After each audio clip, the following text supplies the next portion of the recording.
Hey everyone, it's Melanie of Art Studio 320, and this week I have this cute little MCM side table, end table, bedside table, whatever you want to call it, whatever you want to do with it.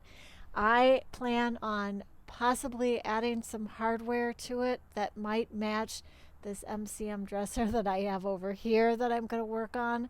I think that I would like to sand this down to its raw form and then build it back up and make it even more beautiful than it was when it was born. If you haven't subscribed yet, please take a moment and press that red button.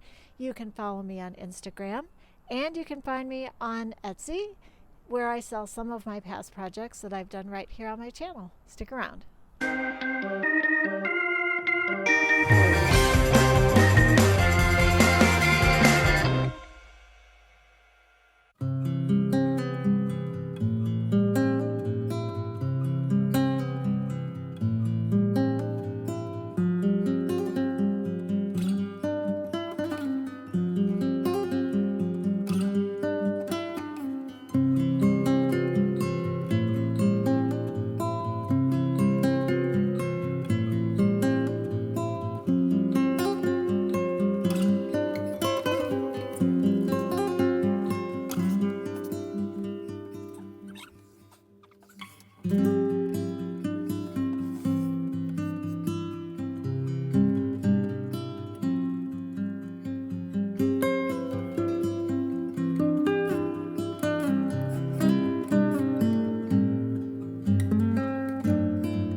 Well, friends, that's it for this week. Even in small packages, you can have issues. If you're doing projects like I do with multiple stains, multiple layers, you need to add time. Something I learned this week. The beauty of refinishing furniture is you're always learning. So I learned something this week. If you're working with oil-based stain and you want to put a water-based polyurethane over the top, just wait a week for it to dry. I thought 3 days was enough, but turns out it was not enough. There were spots that were cloudy. I had to redo it. That was a pain. You don't want to have to do that if you can avoid it. I decided to go with hemp oil. I think it looks beautiful. You can always reapply it. It's gorgeous. It's non-toxic. It's plant-based. You can't go wrong. Thanks for being here. See you next time. You can do it.